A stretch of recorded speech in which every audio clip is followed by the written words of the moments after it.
La enseñanza de esta tarde se llama Participación bíblica en el contexto elegido por Dios. Participación bíblica en el contexto elegido por Dios. Seguimos nuestra exposición de Colosenses 3 bajo el tema Cultivando relaciones piadosas entre el pueblo de Dios. Y hemos venido viendo ciertas características y si usted no advierte el contexto, parecería que empezáramos a abordar otro tema, ya que usted ha tenido la oportunidad de leer ese paso entre el versículo 15 y 16. A veces es saltado por alto y como si se dejara el tema de las relaciones o de las virtudes, de todos los recursos espirituales que debemos traer para el buen trato entre los hermanos, y como que pasamos a otro tema, porque dice: y la paz de Dios gobierne en vuestros corazones, a la que asimismo fuisteis llamados en un solo cuerpo, y sed agradecidos. Y luego dice: la palabra de Cristo mora en abundancia en vosotros, enseñándoos, exhortándoos unos a otros con toda sabiduría, cantando con gracia en vuestros corazones al Señor con salmos, himnos y cánticos espirituales. Viene entonces el canto al Señor y uno se pregunta qué relación tiene esto.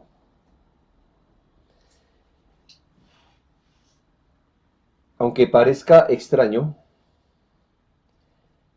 el argumento del apóstol Pablo es que detrás de cada exhortación está, y en eso se comprueba, que el texto debe ser entendido como que detrás de cada exhortación él tenía en mente la vida de la iglesia. Empezó hablándonos de nuestra participación en la iglesia universal, pero mire cómo está terminando esta parte. La está terminando de tal manera que nos habla de algo que se asume y se ve que es más corporativo. Y aquí déjeme hablarle esta palabra corporativo, aquí sinónimo de lo que hacemos como cuerpo. Una persona una vez me escribió indignada porque decía que cómo es que eso de corporativo si las iglesias no son bancos ni cosas así. Hermanos, esta persona me imagino que estaba traumatizada por el trato que le han dado en otras iglesias. Cuando hablamos de algo corporativo, estamos hablando del funcionamiento como un cuerpo, como cuerpo. Y entonces, detrás de cada virtud que el apóstol Pablo nos ha estado hablando, misericordia, bondad, paciencia, paz, estas cosas, están detrás la vida de la iglesia, y en esto se comprueba. Lejos de pensar que cambiamos de tema, lo que hace es reforzar la idea de no solamente las reuniones de la iglesia.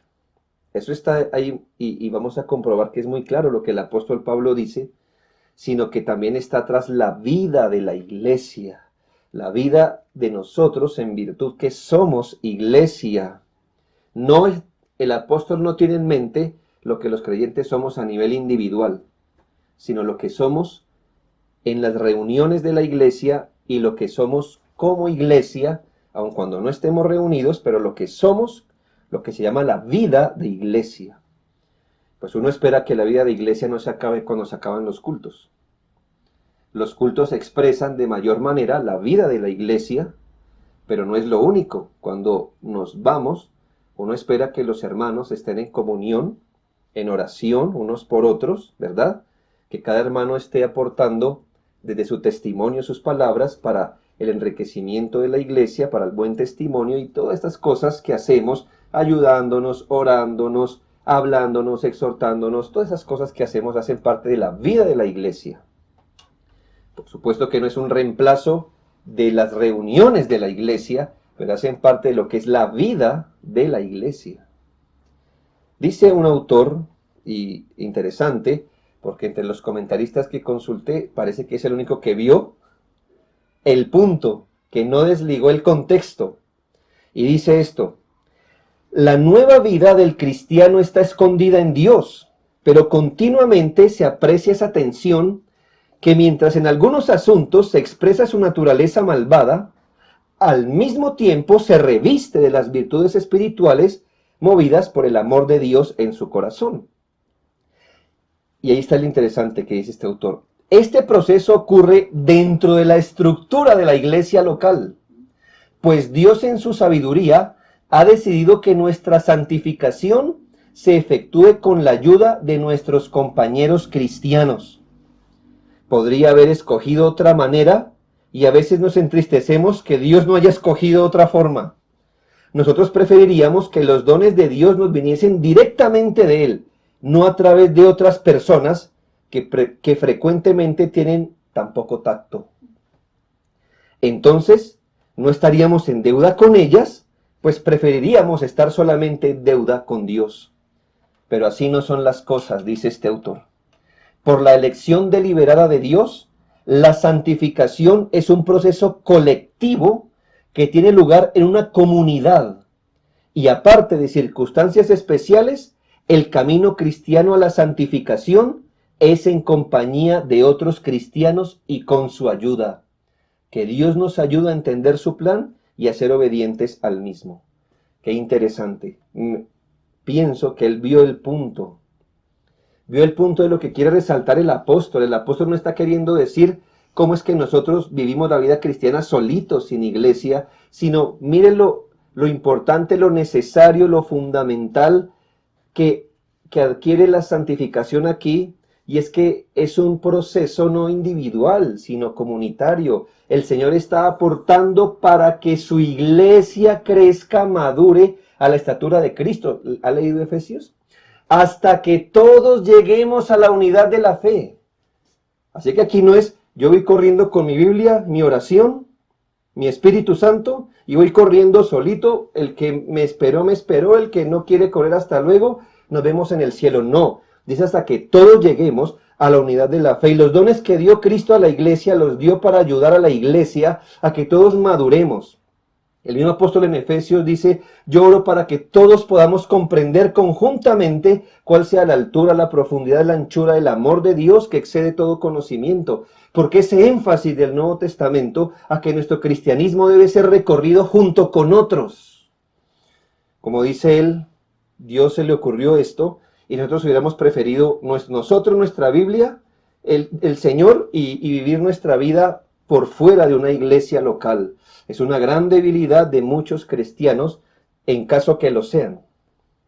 Es una debilidad que deben llevar a los pies de Cristo, porque Cristo ha provisto el contexto de la iglesia local para adelantar una obra que no adelanta por otros medios. Hermano, nosotros podemos tener muy buenas ideas de cómo crece una planta, pero las plantas crecen con el contexto en el que el Señor las da. Alguna vez algunos de nuestros hijos le hicieron un experimento en su instrucción académica, y es que pusiera la famosa frijolito en el algodón con agua y lo dejara en 3 lugares distintos. Un lugar, digamos, apropiado, que todos sabemos, sol, humedad, viento, etcétera. Otro completamente encerrado. 3 lugares. Pues no vamos a inventar aquí el lago, ustedes saben cuál fue la planta que creció.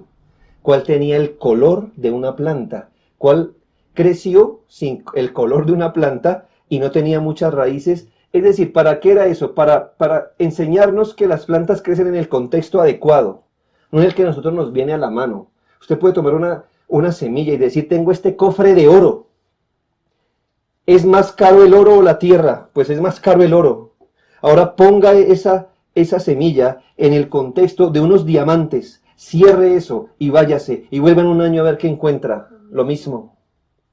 En cambio, la sucia tierra, con el aire sucio que hay, bajo el agua contaminada, en la tierra, así es que crece la semilla. ¿Por qué? ¿Por qué Dios lo hizo así? No sé, hermanos, nosotros pudiéramos haber sido santificados solitos si Dios hubiera querido, en medio de cualquier contexto, pero Él quiso que nosotros aprendiéramos a santificarnos y a caminar con otros al cielo. Ahí están los creyentes que tienen que madurar y rogamos a Dios y oramos y nos duele Quizá nos duele a nosotros más que a ellos, que no caminen con el pueblo de Dios. Hay una aversión casi automática a querer caminar con otros. Ellos son ellos. Ellos son muy ellos. Muy independientes, muy únicos. Son de su género. Pero hermanos, así no es el cristianismo. Y este texto lo comprueba. El desarrollo de la vida cristiana en el contexto de la iglesia nunca podrá ser exagerado. Hablamos de la iglesia reunida en las reuniones formales y de la comunión que se desprende de esas reuniones. Mire, hermanos, para que lo entienda, las reuniones de la iglesia, si se ha entendido siempre, usted busque en nuestra propia teología, busque que las reuniones de la iglesia son como esa nieve que está encima de ese nevado. Es la máxima prueba de expresión, de adoración, de comunión, las reuniones de la iglesia. Por eso tanto énfasis en que uno no puede hacer cualquier cosa en las reuniones de la iglesia. Pero, ¿usted qué piensa cuando el agua se empieza a derretir de allá arriba? Empieza a regar todo hacia abajo. Lo que ocurre cuando nosotros nos reunimos a orar, a cantar, a meditar en la palabra de Dios, eso ejerce un factor eso presiona, eso obliga, eso influye en la comunión que nos tenemos unos a otros. Y va regando así el cuerpo y va regando todas las demás instituciones hacia abajo hasta llegar a la familia. Nótese que exhorta no solo Pablo, que la palabra de Cristo more en nosotros. Dice la palabra de Cristo more abundantemente en vuestros corazones. ¿Como un fin? No. Dice para que luego nos podamos ministrar la palabra unos a otros. ¿Sí ve que hay un fin? El fin no es la palabra de Cristo more abundantemente. Listo, ya, la tengo acá. Yo con eso salgo corriendo hacia el cielo en mi peregrinaje. Espérame Dios que ya voy. Aquí tengo la palabra de Cristo morando. No. Eso tiene un fin. Que cuando la palabra de Cristo more en nosotros podamos servirnos con la palabra unos a otros. La vida cristiana en el contexto de la iglesia luego va a ser implicada en los demás contextos por los creyentes, luego que no estemos reunidos. Lo corporativo va a repercutir en lo individual. Así que es necesario poner en orden lo que las iglesias estamos supuestas a hacer y lo que estamos llamados a hacer. El orden de nuestro texto es muy sencillo, si usted lo ve. El apóstol nos provee el principio gobernante. ¿Cuál es el principio gobernante? La palabra de Cristo mora en abundancia en vosotros. Y luego nos va a enseñar lo que jamás debe faltar en la vida de la iglesia, que es instrucción, exhortación y adoración. ¿Ve? Así que vamos a ver lo primero. El principio gobernante. ¿Cuál es el principio que debe gobernar la vida de la iglesia? Los cultos, por supuesto, los cultos de adoración, como dijimos, como máxima expresión de adoración, los cultos, pero ¿qué debe gobernar la vida de la iglesia? Es decir, la comunión y la vida de la iglesia, aunque no estemos reunidos. ¿Qué debe gobernar? Pues la Biblia dice la palabra de Cristo. Hermanos, Cristo habita en la iglesia. Cristo habita de dos formas en la iglesia, para dar un entendimiento. Habita la palabra encarnada, es decir, Cristo, que es la palabra encarnada, habita en la iglesia por el Espíritu Santo. ¿Sabe qué es el Espíritu Santo? La presencia de Cristo encarnado. Cristo no bajará, digamos así, pero su presencia, la presencia es una redundancia, pero entiéndame, su presencia personal se manifiesta en cada iglesia a través de su Espíritu. Así que la palabra encarnada habita en la iglesia por el Espíritu Santo y la gobierna por su Espíritu. Pero hermanos, Cristo también obra por su palabra escrita. La palabra escrita habita en la iglesia y debe ejercer señorío en la vida de ella. ¿Cómo habita Cristo? En su palabra y en su presencia por su Espíritu. Así habita Cristo en las iglesias. La presencia de Cristo hoy en medio de la iglesia no ocurre mediante una experiencia mística, sino mediante su palabra, la que habitando en medio nuestro nos hace descubrir más de sus riquezas, infunde vida a la verdadera adoración y desarrolla vidas verdaderamente conformadas a Él, si es que esta palabra es aplicada por el Espíritu Santo. Hemos de advertir el cuidado de no llegar a afirmar, como muchos dicen, que tenemos una relación con Cristo como cristianos, que estamos bajo el señorío de Cristo como cabeza de la iglesia y al mismo tiempo desatender la palabra de Cristo. Porque entonces yo le preguntaría, ¿cómo entiendes la presencia de Dios en medio nuestro? ¿Cómo la entiendes? Muchos creyentes piensan que hay algo místico en eso, ¿no? ¿Cómo sé que Cristo está aquí? Ay, porque sentí algo. Alguna persona me decía así alguna vez que, ¿y cuando usted ora qué siente?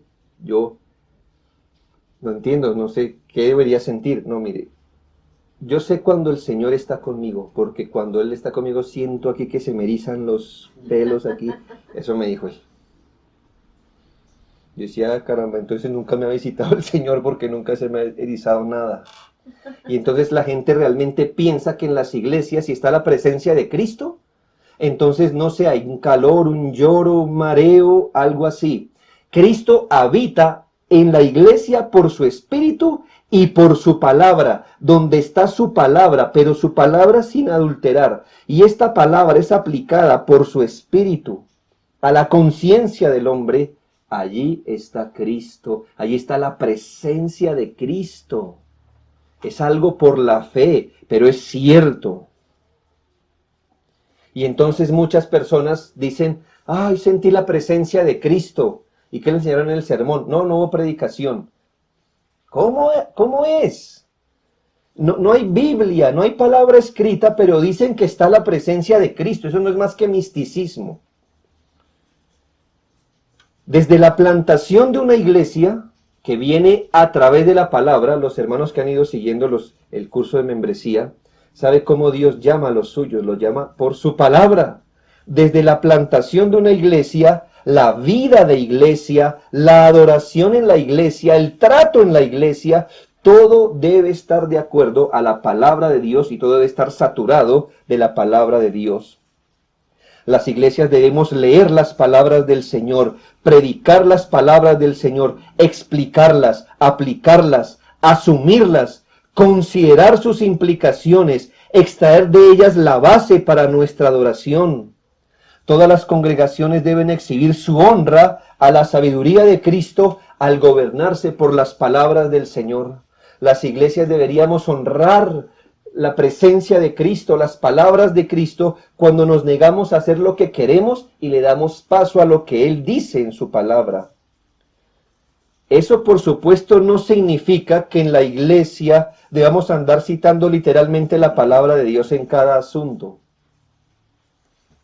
¿Verdad? Que si no encuentro un versículo, ¿qué le digo yo? Para calentar mi almuerzo después de culto, entonces no, esto no debería hacerse. No es ese tipo de cosas. Quiere decir, más bien, que la esencia, el fundamento de todo en la iglesia, palabras, opiniones, el trato, el para dónde vamos como iglesia, el de dónde sacamos el recurso, todo eso debe ser bíblico. En las iglesias de Cristo debe haber instrucción de la Biblia, exhortación bíblica, adoración bíblica. Y todas las cosas que se diga que hace una iglesia deben terminar con bíblica. Si no es bíblica, Cristo no está allí, habitando en la iglesia. Iglesias abandonan cada tanto sus principios bíblicos para darle paso a lo que consideran importante. Y a veces hasta mezclando un poco de su sabiduría con las palabras de Cristo, como si las palabras de Cristo debieran ser mejoradas o pudieran llegar a ser mejoradas. No puede ser. Ahora déjeme hacer una precisión muy útil. Estamos viendo el principio gobernante, la palabra de Cristo. Ahora déjeme hacer una precisión.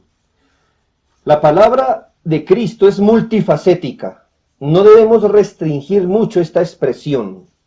Recordemos cómo Cristo, el mediador, es presentado en el Evangelio. Cristo, como mediador, es presentado en el Evangelio en sus tres oficios. Cristo, como mediador, es presentado en el Evangelio como rey, como sacerdote y como profeta.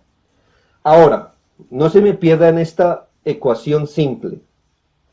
Si Cristo es revelado en el Evangelio en sus tres oficios, como sacerdote, rey y profeta, y si Cristo o la palabra de Cristo mora en la iglesia, entonces, ¿qué palabras de Cristo esperaríamos encontrar en la iglesia? Pues yo le digo, palabras de Cristo como sacerdote, que debería habitar entre nosotros esas palabras de redención, de perdón de pecados, de reconciliación, de adopción, de justificación, y todo aquello que hable de Cristo, todo aquello que nos lleve a la cruz de Cristo, al sacrificio perfecto de Cristo, eso debería estar corriendo generalmente en las iglesias. Pero Cristo se revela también como Rey. ¿Qué palabras de Cristo deberían estar morando en la iglesia? Todo aquello que incluye las palabras de un rey, demandas, instrucciones, leyes, decretos. Si la palabra de Cristo mora en las iglesias, escucharíamos, y eso debería ser de dominio público, hablar de Cristo como Redentor, pero de Cristo como Rey, pero Cristo también se revela como profeta. ¿Qué deberíamos esperar encontrar de las palabras de Cristo en la iglesia?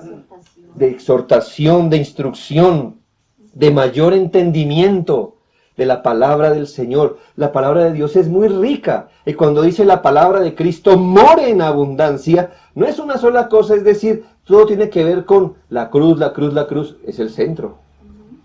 Pero hermanos, Cristo también, además de sacerdote, es rey y es profeta.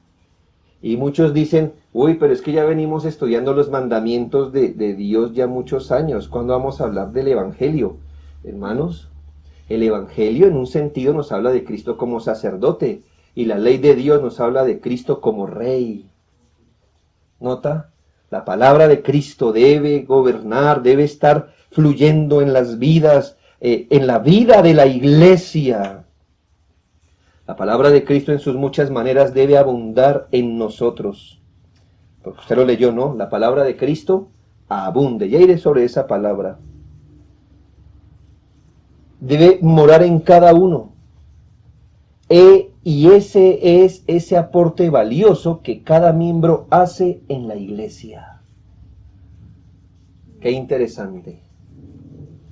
¿Qué trae usted a la iglesia? Es decir, a la vida de la iglesia, a las reuniones públicas, primeramente, a la comunión que se desprende de las reuniones públicas y a la vida de la iglesia cuando no estamos reunidos? ¿Qué trae? Su mayor aporte será venir y traer la palabra de Cristo que primero abunda en usted, ahora la trae a la iglesia, al contexto de la iglesia. Ese aporte valioso que cada miembro hace en la iglesia, de instrucción a los ignorantes, de redención a los pecadores, de ley a los rebeldes. Imagine la gran ganancia de todas las virtudes del amor que hemos visto, de misericordia, paciencia, bondad, definidas y estructuradas por las palabras de Cristo en medio de la iglesia.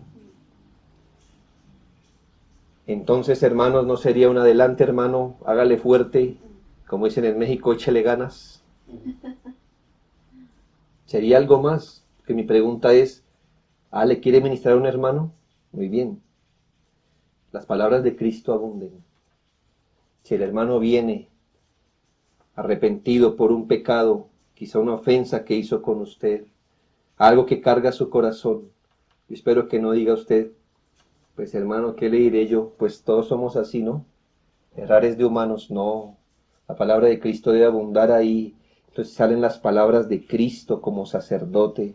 El hermano ignorante, aquel que no sabe mucho, que salió con una opinión, que tiene un punto de vista que es mundano, que es humanista. Entonces, ¿qué esperaríamos que pase en las iglesias?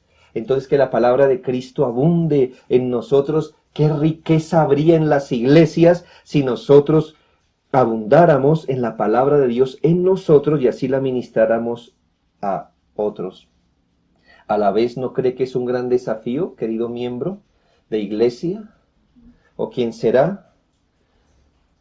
Yo presumo que la falta de Cristo o la falta de la palabra de Cristo corriendo en las iglesias es solo el resultado de la palabra de Cristo faltando en mi corazón. No tengo nada en mi corazón, no tengo nada en mi fuente que dar. Entonces cuando llego a la iglesia, pues que al contexto de la iglesia, al trato de la iglesia, ¿qué va a ocurrir? Pues nada. Hermanos, piense. El desafío es que cada uno llenemos nuestra vida completamente de la palabra de Cristo, porque fuera de la palabra de Cristo, creo que no tenemos mucho que decirle a nuestros hermanos que no sepan o algo bueno que puedan aprovechar. Dígame, hermano, en el contexto de la iglesia, la verdad, fuera de la palabra de Cristo, ¿qué le podemos decir a nuestros hermanos que no sepan?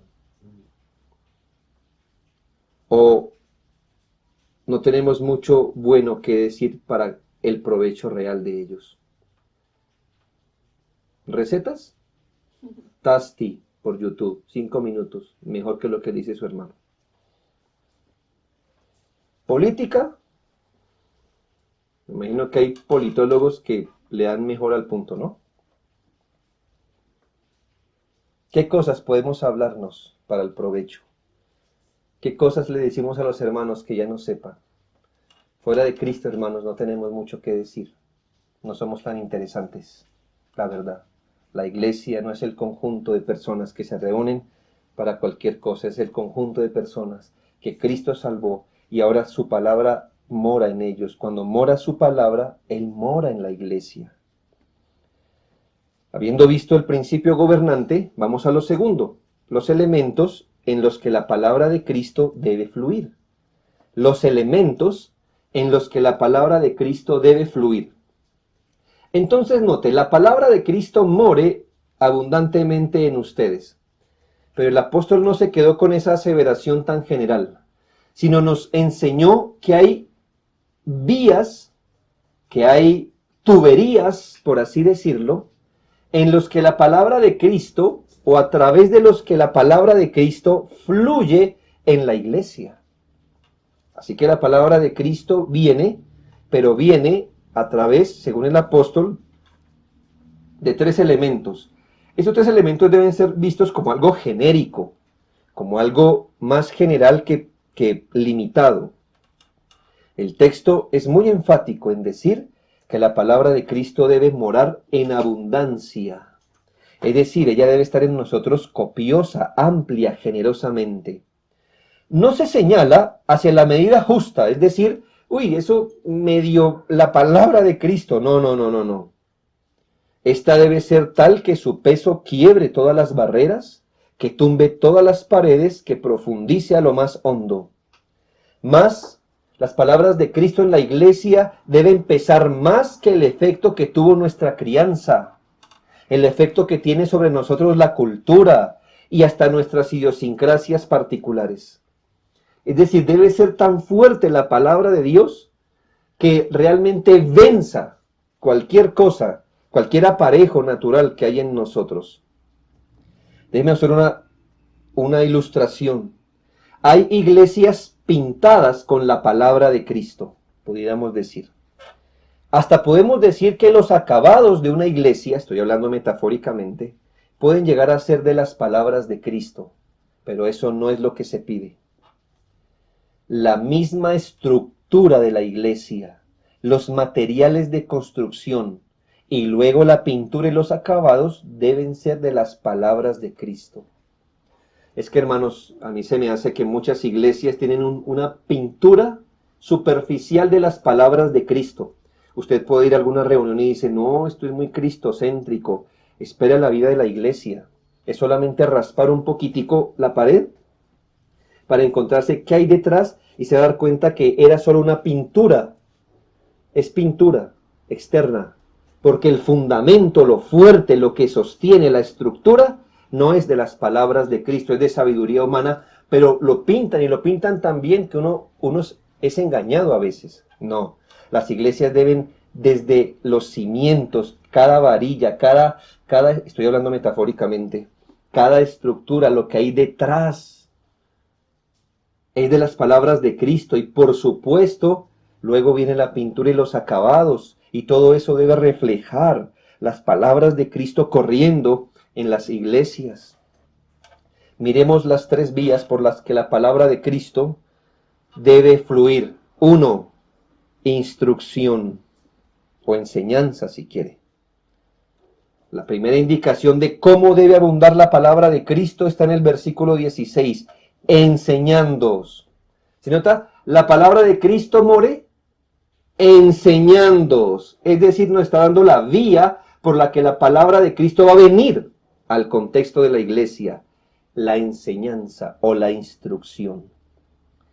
Hermanos, la palabra de Dios debe ser enseñada en la iglesia. El pueblo de Dios debe ser instruido fielmente, sistemáticamente, regularmente, profundamente en las palabras de Cristo.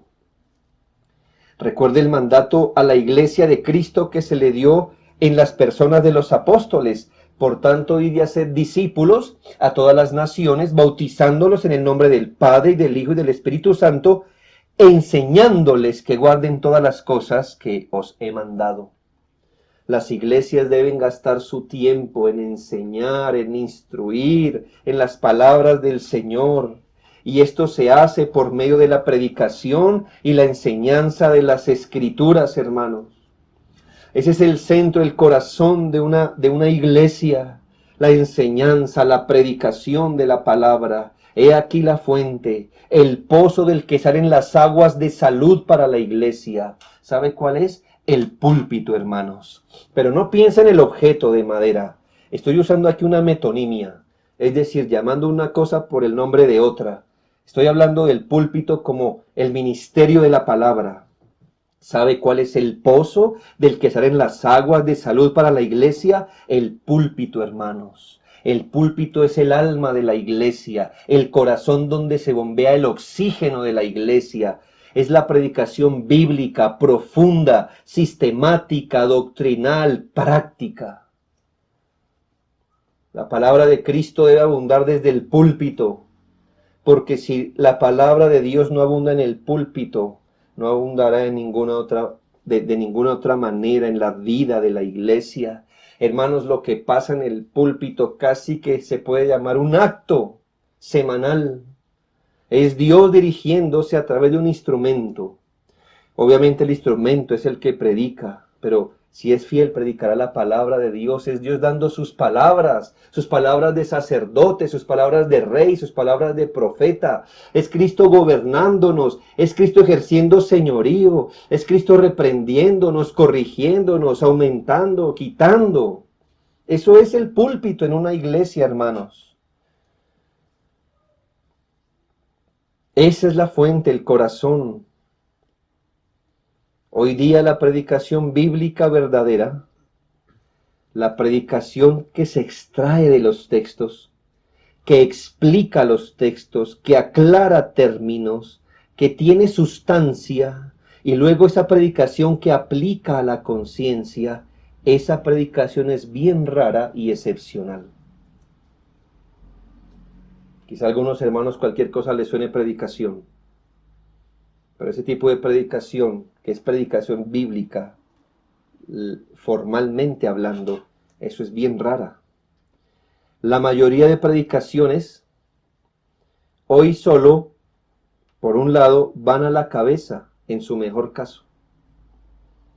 Se paran hombres que nos llenan la cabeza de información.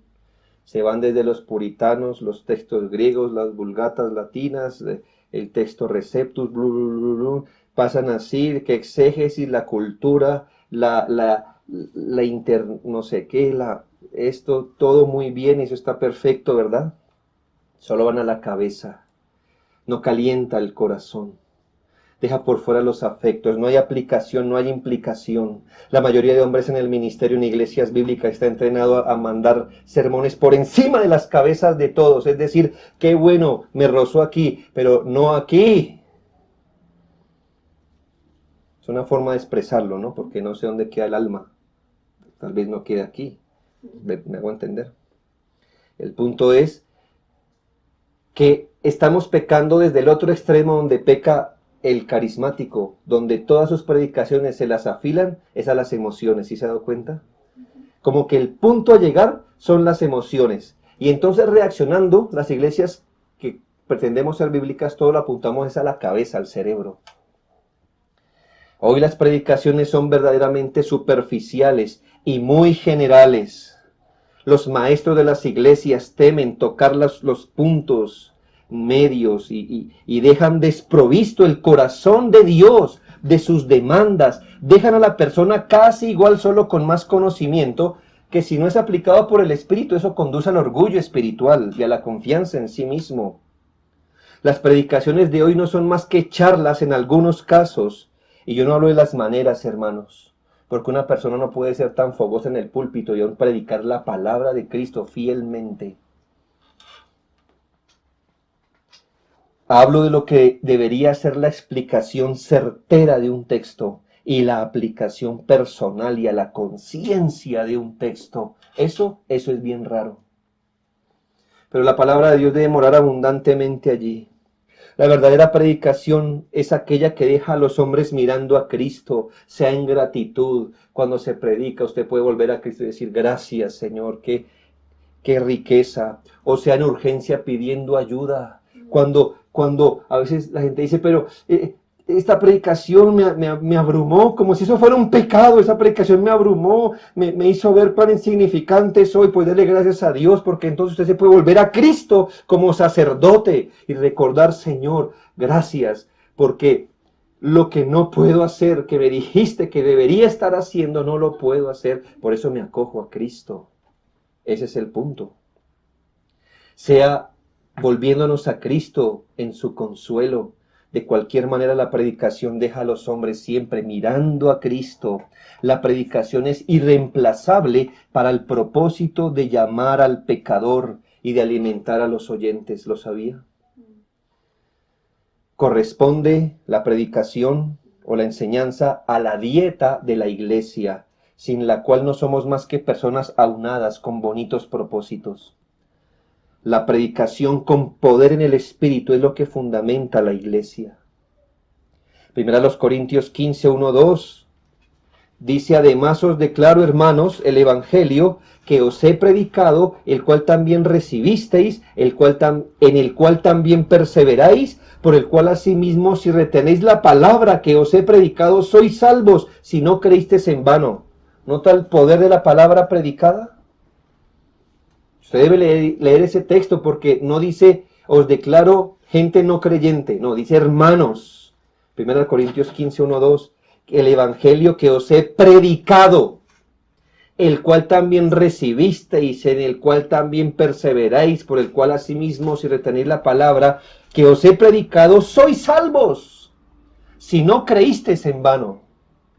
Los pastores tenemos la responsabilidad, ten cuidado de ti mismo y de la doctrina, pues haciendo esto te salvarás a ti mismo y a los que te oyeren. ¿Sabe qué está jugando en los púlpitos, hermano? La salvación del pueblo de Dios. La palabra de Dios debe ser enseñada, todas las doctrinas, todo el consejo de Dios, debe ser enseñado con toda paciencia y perseverancia. Semana tras semana, el pueblo de Dios debe ser instruido, enseñado, y el pueblo de Dios debe estar entrenado para recibir la predicación o la enseñanza de la palabra. Hermanos, ¿de dónde sacamos esto? Asimismo lo hizo el Señor en su ministerio. En Mateo 9:35 dice: recorría Jesús todas las ciudades y aldeas, enseñando en las sinagogas de ellos y predicando el evangelio del reino. Enseñaba y predicaba. ¿Qué hacía el Señor cuando recorría todas las ciudades? Enseñaba y predicaba. Enseñaba y predicaba. Era muy predecible el Señor en lo que hacía: enseñar y predicar.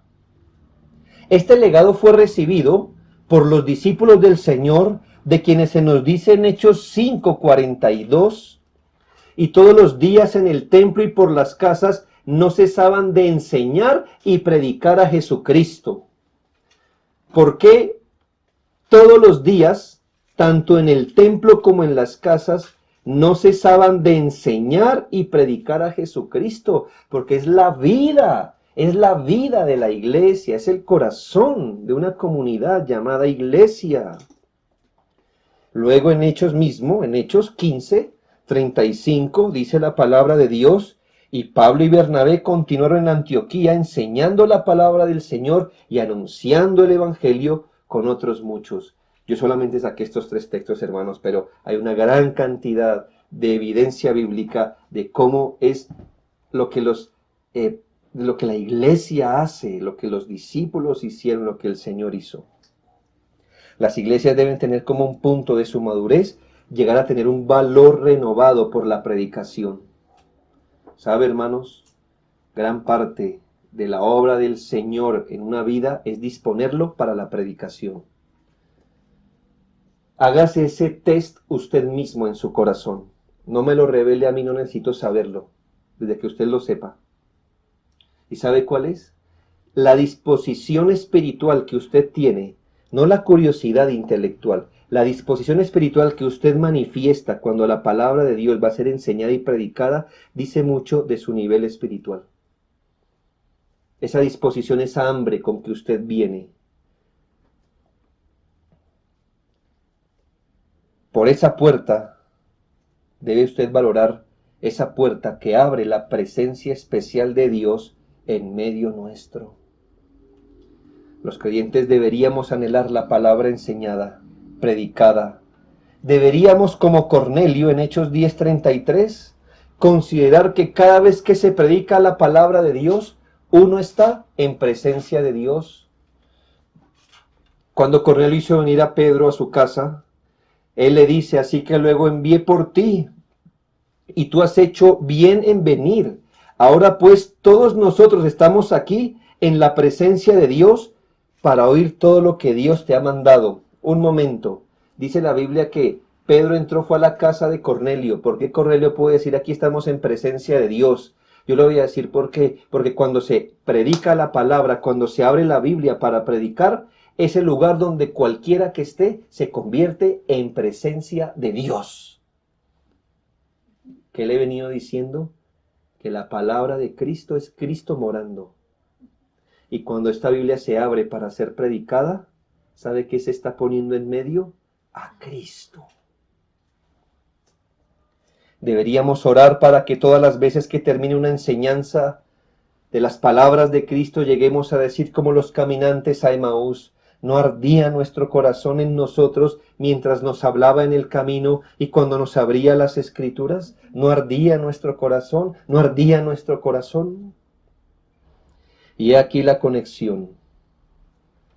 El que se aparta de la instrucción y la predicación está aportando al maltrato en las iglesias. ¿Quiere cultivar buenas relaciones? Expóngase a la palabra de Dios predicada. Bajo el poder del Espíritu, disponga su corazón para ser profundamente afectado. Y luego vaya y viva en la iglesia. La persona que se evade la instrucción, que evade la predicación, ya sea que no vaya o que la evada mentalmente, está aportando al maltrato en las iglesias. ¿Sabe por qué? Porque cuando estemos orando, todos vamos a procurar que nuestras oraciones sean bíblicas, sean profundas. ¿Dónde va a estar la mente de ese hombre o de esa mujer? Lejos de la comunión, ¿sí ve? Es algo espiritual. Pero mientras todos estamos esforzándonos por llevar los pensamientos bíblicos de una oración, este está pensando en otra cosa. ¿Sí ve que no está aportando? Y cuando estemos cantando, estamos tratando de cantar los himnos más apropiados, con la intención, queremos citar, recordar la palabra mientras estamos cantando. Y si esta persona no ha llenado su corazón de las palabras de Cristo, entonces está haciendo un acto de labios, no está con nosotros en la adoración realmente.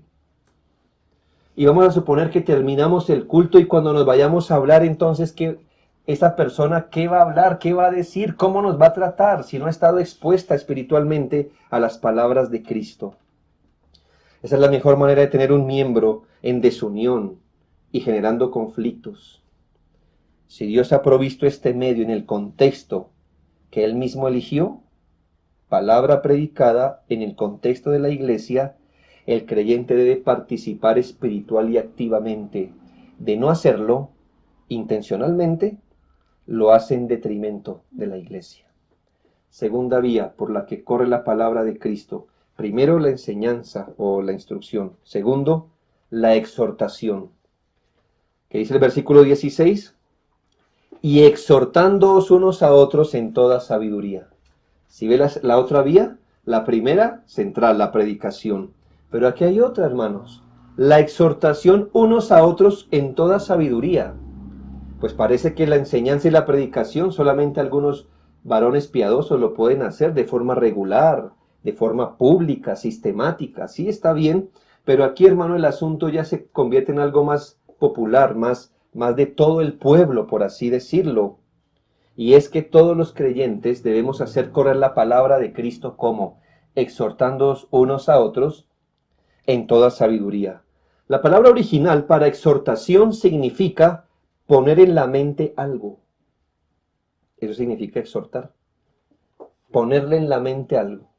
Dejarle esta consideración en su mente. Por eso se entiende a veces como advertir. Usted, por ejemplo, no necesita caer en un mal. Yo le puedo decir, cuidado que hay ahí un mal. ¿Y qué pasa con esas palabras? Ya se le ponen aquí, ¿verdad? Y lo previenen, lo advierten a usted de algo. O también por eso se habla de una reconvención. Cuando alguien nos llama la atención, por eso a veces se llama exhortar, porque nos deja algo para considerar de lo que hicimos.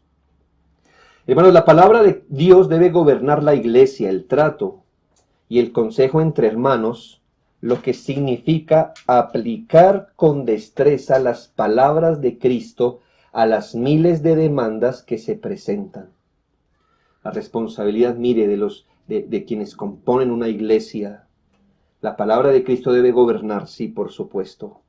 Pero cuando nos tratamos, sea que nos tratemos o nos demos consejo, significa aplicar con destreza las palabras de Cristo a las miles de demandas que se presentan. ¿Sí nota? Porque no dice simplemente exhortándonos unos a otros, sino exhortándonos unos a otros con toda sabiduría.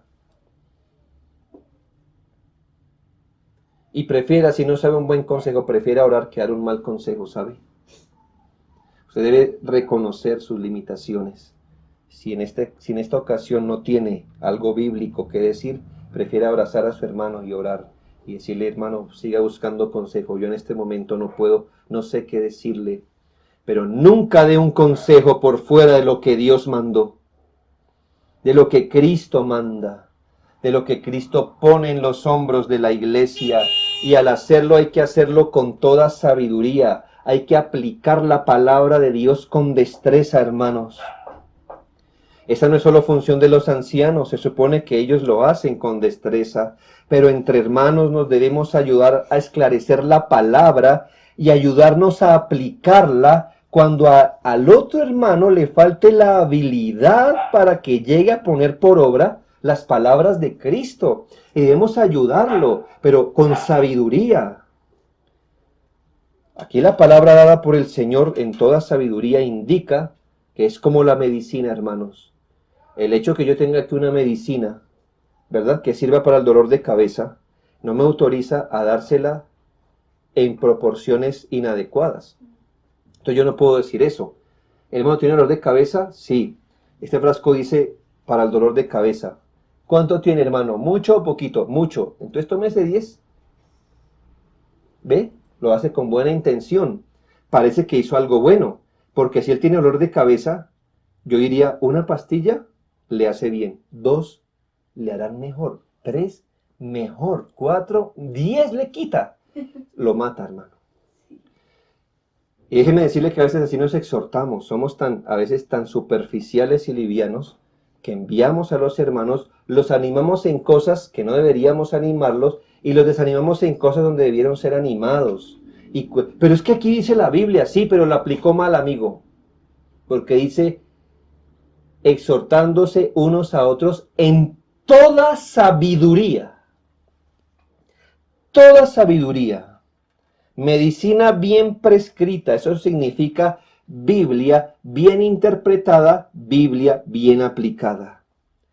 ¿Cuánto conocimiento pasado por piedad deberíamos tener como miembros, no?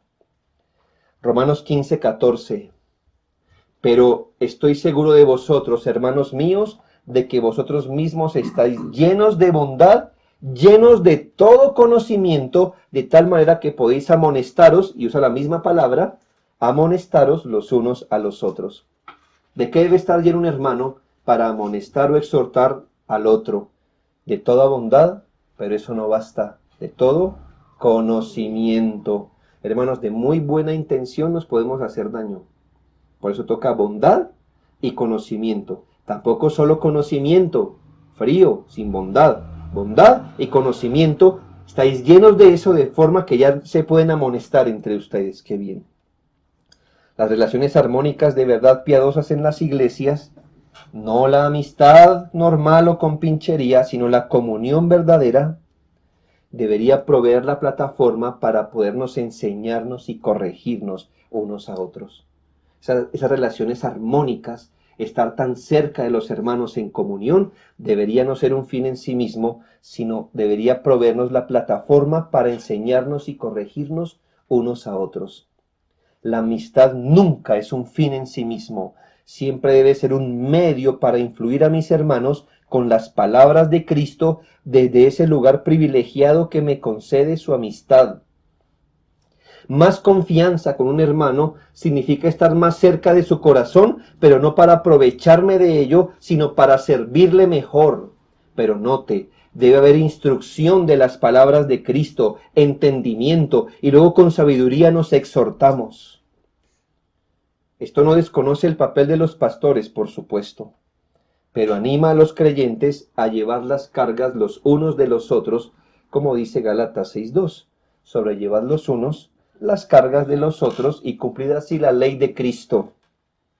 Y 1 Tesalonicenses 5:14, también os rogamos, hermanos, que amonestéis a los ociosos, que alentéis a los de poco ánimo, que sostengáis a los débiles, que seáis pacientes para con todos. Y en todo esto, ¿cuál es el elemento con que logramos esto? Las palabras de Cristo y no nuestras palabras. No solo que aquí necesitamos mucha paciencia, humildad, misericordia, sino que la exhortación en el Señor produce esto mismo que siembra. Y tercer vía, la adoración. La adoración. Finalmente el texto en el versículo 16 dice, cantando con gracia en vuestros corazones al Señor, con salmos e himnos y cánticos espirituales. La adoración se ha definido como la respuesta amorosa y en gratitud del pueblo de Dios a lo que Dios es en sí mismo y a lo que Él nos da. La adoración siempre es una respuesta, porque Dios obra primero, dando. Y la adoración es la respuesta amorosa y en gratitud del pueblo de Dios a lo que Dios es en sí mismo y a lo que nos da. La palabra de Cristo abundando en el alma es precisamente la leña que enciende el fuego de la adoración. La palabra de Cristo nos enseña algo y nosotros respondemos a eso con adoración. La palabra de Cristo nos exhorta en algo y entonces adoramos como consecuencia. La palabra de Cristo nos muestra promesas y consuelos y respondemos al Señor adorando. Las palabras de Cristo cuando vienen a la iglesia entonces nos llevan a la adoración. Y el Señor ha querido que una de esas maneras especiales en que le adoramos es el canto. Personalmente, hermanos, les digo que es un misterio para mí el por qué el Señor desea ser adorado en el canto. Pero es así. Es un poco complejo, al menos para mí, hacer una diferencia demasiado rígida de las palabras salmos, himnos y cánticos espirituales. A veces es difícil hacer para mí al menos una diferencia rígida entre las tres palabras. Podemos ver en general que el texto nos enseña que los elementos de adoración, la materia prima, es la palabra de Dios. Sea que se cante literalmente, como lo entiendo, a lo que se llama salmos, lo que se canta literalmente en la Biblia se le llama salmos, sean cantos sacados de las enseñanzas bíblicas, lo que diríamos himnos, o sean cantos centrados en Dios, sus atributos, sus obras, lo que llamaríamos cánticos espirituales, aún las experiencias de los hijos de Dios frente a las obras de Dios. El punto es que eso es lo que adorará al Señor y por otro lado cumple la función de edificar a los hermanos. ¿Sabe? Si es una adoración bíblica, uno, adorará a Dios. Y segundo, si es bíblica, nos edificará. La adoración está centrada en Dios, pero hay un beneficio para nosotros cuando nos declaramos la palabra de Cristo a través de los cantos. Por eso las iglesias deben esforzarse en cantar lo más cerca a la Biblia que puedan. El Espíritu Santo inclina a los individuos a cantar la palabra de Dios, por supuesto. Es la palabra de Dios corriendo a través del canto, la adoración. Y en esto se diferencia la llenura del Espíritu Santo de cualquier otra inclinación musical. Usted puede ser amante de la música, pero solo el Espíritu Santo nos inclinará a la adoración bíblica. Y esto no es tan común entre cristianos, hermanos. No es tan común que la palabra de Cristo more abundantemente en los cantos. Palabras de Cristo como sacerdote, como rey y como profeta. ¿Cuánto beneficio habría, hermanos? Primero estamos adorando a Dios, reconociéndolo como sacerdote, rey y profeta. ¿Y cuánto recurso habría para nuestro corazón? No sé quién después de cantar el himno, los himnos, algunos himnos, ¿verdad? Esperamos que sean todos. Pero voy a colocar solo como un ejemplo uno que cantamos hoy, oh maravilla de su amor. ¿Quién de ustedes, primero, no ha adorado a Dios de corazón con eso? Y segundo, ¿quién no se ha visto instruido por ese himno? ¿Verdad? Es un repasito así, ¿verdad? De soteriología. Qué interesante.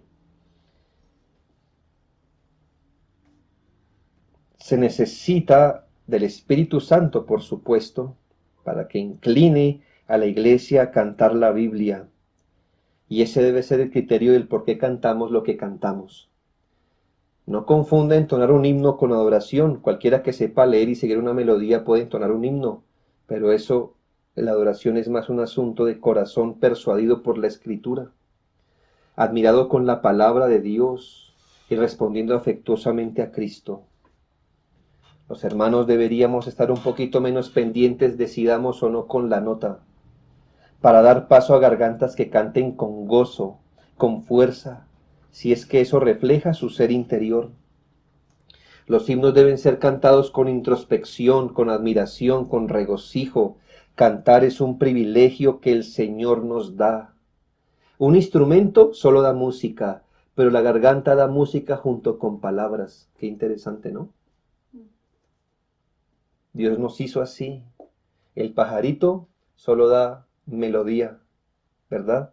Nosotros podemos dar melodía con palabras juntas, palabras racionales, juntas, privilegio que Dios nos dio a nosotros. No debería existir eso de adoración fría, indiferente o desconcentrada. No, si lo que abunda es el amor al Señor.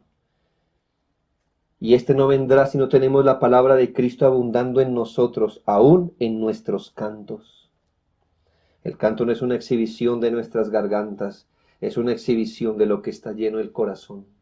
Las palabras de Cristo deben caer sobre nuestros corazones. Es la leña que enciende el fuego de la adoración. La adoración debe ser esa respuesta que damos a las palabras de Cristo con las palabras de Cristo. Otra vez, la adoración debe ser la respuesta a las palabras de Cristo, y nuestra respuesta que damos es con las palabras de Cristo. Al fin y al cabo, todo está lleno de las palabras de Cristo. Le devolvemos a Él sus palabras gracias a lo que Él nos ha enseñado o ha hecho por nosotros, y así todo está saturado de las palabras de Cristo. Esta saturación de las palabras de Cristo va a hacer correr agua limpia en las relaciones de los hermanos, que luego nos habilita para adorar a Dios con limpia conciencia y como un pueblo unido y concertado. No es tan fácil adorar, ¿sabe? No es tan fácil como reunirnos y cantar el mismo himno. La verdad, adorar es que todos estemos persuadidos bajo la misma verdad, con la admiración al Señor espiritual. Limpia conciencia, un pueblo unido y concertado. Si la palabra de Cristo carece, ni habrá buena teología, ni buena predicación, ni adoración, ni buen trato. No habrá nada. Que el Señor entonces nos conceda que su palabra abunde en nosotros en la predicación, en la exhortación y en la adoración. Precisamente esas son las vías por las que nos corre la palabra de Cristo. Pero no olvide cuál es el contexto elegido por Dios para esto. La iglesia. La iglesia. Entre todas las cosas que nos duelen de este trato del Señor, es que hay algo que no podemos reemplazar por ningún medio. Por ningún medio. Y es las reuniones públicas de adoración. Precisamente la nieve que cae sobre las demás cosas. Por eso he animado y exhorto además a los hermanos. Cuando pedimos, ya sea que usted considere que estamos bajo una disciplina o bajo una prueba, en un sentido es casi lo mismo, porque el que está en disciplina está bajo una prueba del Señor, ¿verdad? Y una de las pruebas del Señor es la disciplina, ¿verdad? Y ambas persiguen básicamente lo mismo. Sea lo que usted considere,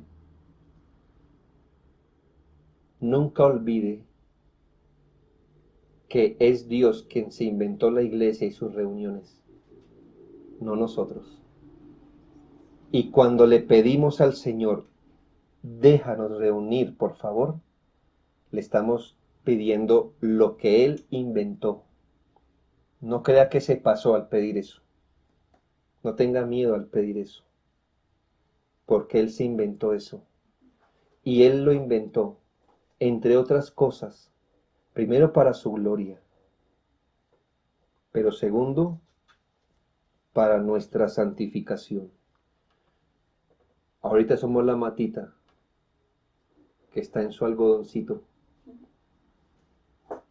pero de muchas maneras alejado del contexto donde deberíamos estar creciendo. Así que hermanos, hay que orar al Señor para que Él nos dé lo que Él sabe que es para nuestro bien y su gloria, pero lo que Él mismo en un sentido nos ha prohibido hacer. Oremos por eso, que ningún creyente que nos está escuchando piense que esto es lo que deberíamos estar haciendo. Y de alguna forma oro al Señor para que el internet se le trabe un poquito. Cuando el internet se le trabe un poquito, recuerde esto, no deberíamos estar aquí. Que el Señor le recuerde tantas veces como sea necesario.